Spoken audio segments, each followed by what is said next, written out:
headquarter delle Nazioni Unite a New York e oggi si sta tenendo l'ECOSOC Youth Forum, ossia il forum mondiale dei giovani. Il tema di oggi è come includere e far partecipare i giovani all'interno dell'agenda 2030 delle Nazioni Unite, quindi l'agenda che riguarda anche gli SDG, Sustainable Development Goal. Si è appena chiusa la sessione mattutina, ci saranno poi le breakout session nel pomeriggio, ossia delle sessioni in cui si discuterà a livello di ogni continente quali sono le prerogative dei giovani perché si possano sviluppare gli SDG. Deliver a keynote statement. Mr. Maertens, you have the floor. Thank you. Madam President of the Economic and Social Council, Mr. Secretary General of the United Nations, Honorable Ministers, Your Excellencies, distinguished delegates, ladies and gentlemen, and my youth friends. A few weeks ago, I was walking through the old streets of Cambridge. It was promising to be a good and productive day. The sun was shining and the birds were singing. But then I heard people shouting. I couldn't make up if it was fear, anger, enthusiasm, or something else. I couldn't suppress my curiosity, so I moved towards the noise. And then, when I came closer to the market square, I saw a large crowd of young people united. First I asked, why are they here? What are they doing here? But then I realized, of course, climate strikes. They were marching for climate. Thinking about joining them, I actually just continued to walk towards my office, rationalizing my behavior. In fact, we are doing some interesting works in the Cambridge social decision-making lab. We are working on a psychological vaccine against fake news. We are trying to prevent influence from misinformation on climate change. Yet, working on this exciting project, I couldn't resist the urge to go out there and join the protest. So that's what I did. I went outside and waved my climate science papers. So there it was. And then I noticed that I wasn't the only one thinking like that. Around me were people that I know to have a very different political opinion than I do, that have a very different idea of the world, and that I didn't expect to be there, but yet they were there. We were united, the united youth. It didn't matter which political affiliation. We had our planet, our community, and our world that we fought for together. Now, let me switch to a different kind of story. At some point, I went to South Korea, walking through the streets of Seoul this time. A completely different world, a beautiful one, but different. I tried to adapt to this different new culture. At one point, I had to meet a group of local people, and I didn't really know what the custom was to greet them. You know that feeling, right? So I gave them a hug. Well, that was not the best approach. It seems like there were some cultural differences in the meaning of a hug, which was interesting. So I learned and tried to adapt. I wanted to understand them. And it is our youthful will to understand each other that brought us closer together afterwards. And working together in these youth platforms and those youth projects, our common goals that actually aligned us. And those small cultural differences became beautiful. And at the same time, we recognized our common agenda and common goals. A week later, I went to Togo, another different world, also beautiful. But again, I had to learn. I don't know if you've ever traveled from Belgium to South Korea and then to Togo. It is very different, very interesting. And I tried again to understand the people locally. And I noticed that some things were universal. For example, I saw a group of children walking down the streets, singing, happy, and clapping their hands. I tried to join in. I wanted to express my happiness. I wanted to show how much I appreciated that small moment of joy. And I clapped my hands. And suddenly we were there together, clapping our hands, and rhythm, having fun, singing, dancing. Great moments. Small moment of human kindness, but that connected us. And again, a few days later, we were fighting for the same goals and appreciated our small differences.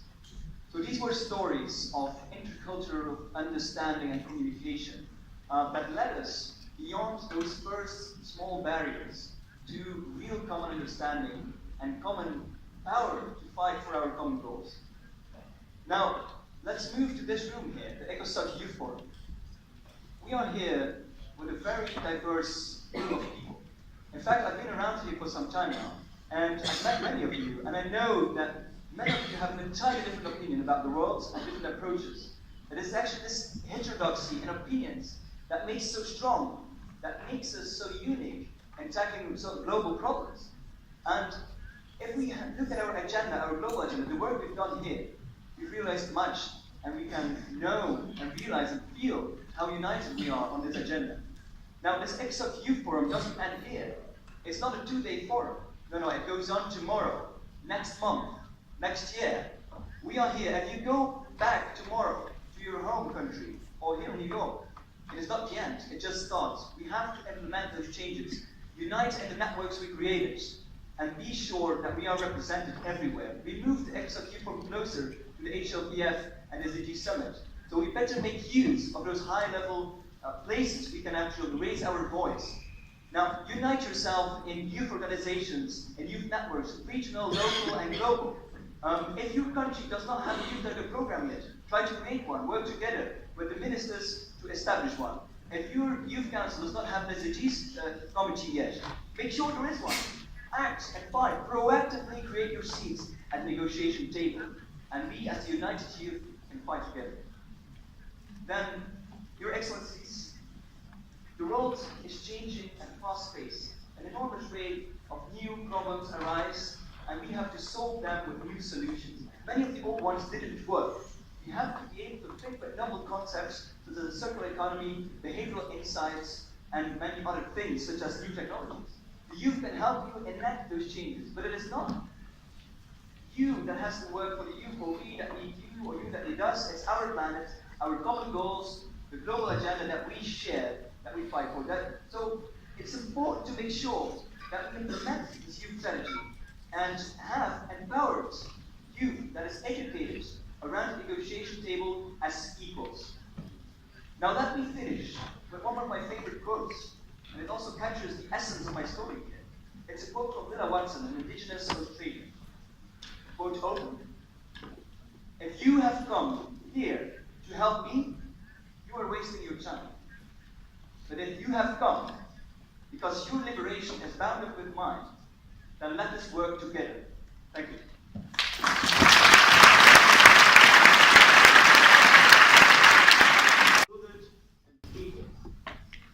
I thank ECOSOC President Inga Ronda-King for providing this platform for young people to share their efforts and innovation as we work together to implement the 2030 Agenda for Sustainable Development. Over the last 2 days, you had the opportunity to express your views, your hopes, and your concerns about the future. And I share your concerns, and I pledge that the United Nations will work with you to deliver on your hopes. Right now, our world is faced with a myriad of tests: the climate crisis, protracted conflicts, unsustainable levels of youth unemployment, growing disparities between rich and poor, a clampdown on dissent, and strong opposition to our march for gender equality. Unless we face our social, economic, and environmental challenges head-on, we will not achieve the Sustainable Development Goals, and the world will not be better. Many lives will be lost, and the once-in-a-generation opportunity we have to end poverty and bring lasting prosperity for all on a healthy planet will have been squandered.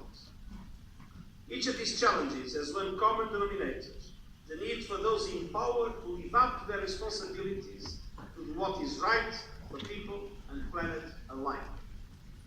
And that is why I am so pleased to see so many committed young people with us here today. I know you are not a homogeneous group, and young people are not immune to engaging in the negative trends in our societies. But more often than not, young people in our world today are a lightning rod for change. You show the courage and persistence that is often lacking among older generations. And you can imagine I know a little bit about older generations. And because it is your future, your livelihoods, your freedom, your security, your environment, as it is of us all, you do not and you must not take no for an answer. In the United Nations, you have a partner that will accompany you on this journey towards a more peaceful, just, and prosperous world. Last September, we launched the UN Youth Strategy and through my youth envoy, that is here on my right-hand side, with young people and with partners across the UN system, we are working hard to translate that strategy's promise into tangible change. With this strategy, we aim to ensure the organization responds better to the needs of young people, but especially that we include your contributions to making the Sustainable Development Goals a reality for all. And we also aim to increase action to address the needs, build the agency, and advance the rights of youth around the world in all its diversity. In meetings with governments, I have emphasized the importance of integrated and well-resourced policies for youth, but with young people engaged as partners in development, as active participants in decision-making. It's not to have my generation defining the youth policies, but to have your generation working together with my generation to make sure that the youth policy corresponds to the aspirations and to the concerns of the young generations of today. And I also stress above all else the importance of investing in quality education and decent work for all young people. Today, young people face high unemployment rates and the prevalent sense of disenfranchisement. 64 million young people are unemployed. Some 145 million young workers live in poverty. And some 617 million youth worldwide lack basic mathematics and literacy skills. Young women in particular are too often discriminated against from health to education, from access to labor force and access to financing. In some regions, for example, female youth unemployment is almost double than that of men. If we are to achieve the Sustainable Development Goals, governments, civil society and international partners must scale up their investment in young people, ensuring that they are educated, empowered and employed. And we must respond quickly to the challenges that the fourth industrial revolution is presenting. The loss of jobs for many, the demand for new and relevant skills, and the potential weakening of the social contract. Dear friends, to make sure our work is relevant and effective, we need your ideas, your energy, and your creativity. Around the world, young people are striving for peace, justice, inclusion, gender equality, and human rights. Last month, we saw hundreds of thousands of young people marching for climate action. And I count on you to keep up the pressure as we move towards my Climate Action Summit this year and the crucial climate talks next year. We're also critical to efforts to address hate speech and promote intercultural and interfaith understanding and tolerance. Last week I was in Tunisia, where I met with students and youth representatives. 2/3 of the Arab world's people are under the age of 30. Harnessing the dynamism of young people like the students I have in Tunis is key to that region's future. Engaging youth globally is essential for the well-being of the entire world. And we need your insights and partnership as we work for a better future for all. Dear friends, this September, world leaders will meet in New York for a series of meetings aiming at catalyzing greater ambition, leadership and action to achieve the goals of the Paris Agreement and the 2030 Agenda. And the key messages and outcomes of your discussions this week will be shared with decision makers and policy makers in those meetings. But that is not enough. We need you to mobilize. We need you to activate your networks. We need you to engage in the youth-focused events leading up to the September, including the Youth Day before the Climate Action Summit. And I also recommend your contribution to the 2019 World Conference of Ministers responsible for youth in Lisbon in June. Above all, we need you to both be the change we need and to push world leaders in governments, in cities, in the private sector, to step up their ambition and to meet their responsibilities, to do what is right for people and planet alike. You can count on me to continue to make United Nations an organization that truly works with you. Together we can ensure peace, prosperity, opportunity, and dignity for all on a healthy planet. Thank you very much for your commitment and count on us to support your engagement. Appena conclusa la 2 giorni di ECOSOC Youth Forum, un forum in cui hanno partecipato i delegati dei giovani, insomma delle organizzazioni giovanili e ministri e i rappresentanti delle Nazioni Unite. Qual era l'obiettivo? Capire come coinvolgere i giovani nell'implementare l'agenda al 2030 delle Nazioni Unite. È stata una 2 giorni molto intensa che è finita con il final speech di Antonio Guterres, segretario generale delle Nazioni Unite. Le parole chiavi sono state appunto coinvolgimento, lavoro, come per esempio coinvolgere in un decent work, cioè un lavoro diciamo apprezzabile e sostenibile i giovani, coinvolgimento appunto e partecipazione e tanto altro nei prossimi filmati. Grazie, ciao!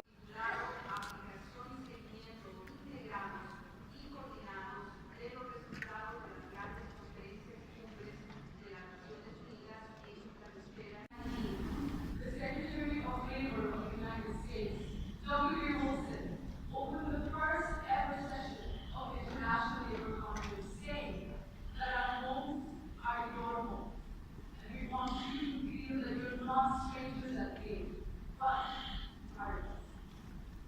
And while we're making great progress in the last 100 years, including the Nobel Prize for using economic empowerment and social justice for peace, we're starting to see regrets.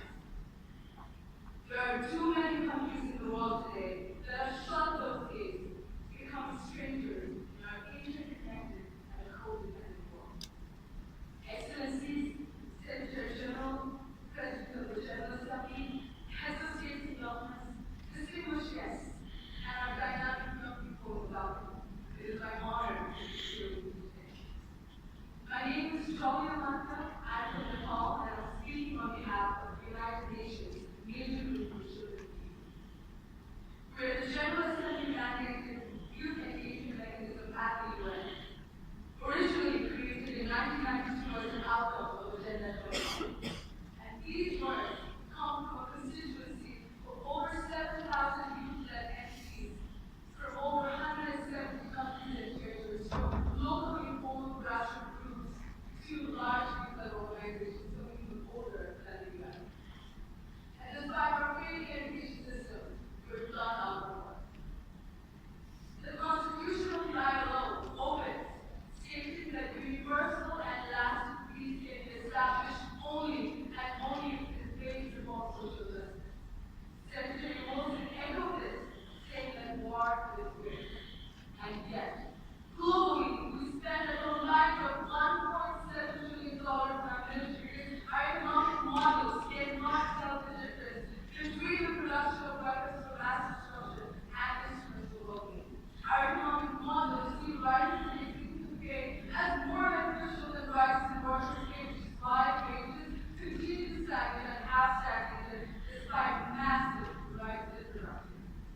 A truly equitable and inclusive use of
We need to focus on seeing people as just a potential value added and bring back humanity to the core principles that drive our decisions.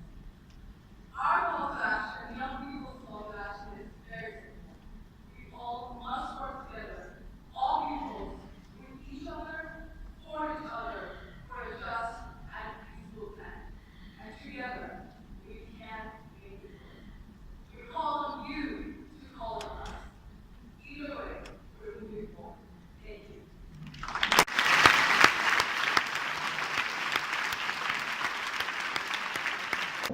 Ciao a tutti, io sono Domenico, qualcuno di voi già mi ha conosciuto perché abbiamo collaborato insieme per l'organizzazione del 15 marzo a Milano, insieme a Milano per il clima, e volevo fare questo piccolo videomessaggio a valle diciamo, del report dell'ECOSOC Youth Forum per spiegarvi un po' anche il senso di questo report, che mi piacerebbe appunto condividere con voi di Fridays for Future, perché come dire, penso che vi riguardi. Allora appunto in questo report quello che ho voluto fare è riportare in pillole quello che è successo e quali sono stati i maggiori interventi significativi che sono avvenuti in questo forum. Sotto ho lasciato anche il link alla pagina ufficiale in modo che potete andare a vedere documenti, foto, video, eccetera eccetera. È stata un'assemblea che appunto aveva l'obiettivo di raccogliere i diversi delegati di tutte le associazioni e di tutti gli stati del mondo per discutere del ruolo dei giovani nell'implementazione dell'agenda 2030 di sviluppo sostenibile delle Nazioni Unite.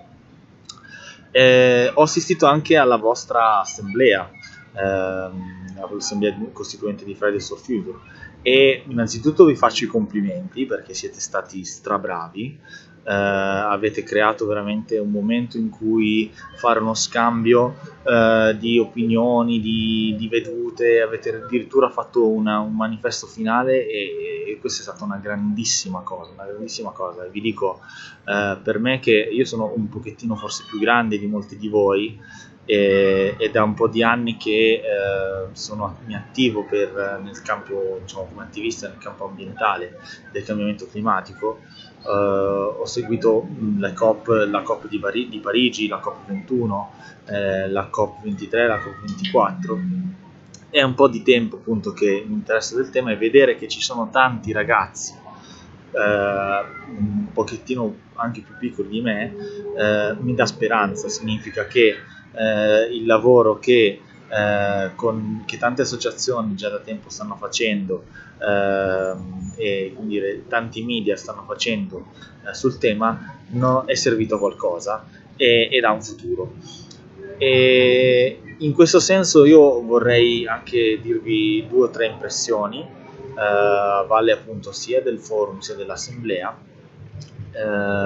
e parto da una piccola citazione. Allora, quello che mi viene da dirvi è: siete bellissimi, mi piace un sacco, ma rimaniate voi stessi, siate candidi come colombe ma prudenti e attenti, come dice un detto che è anche un brano del Vangelo.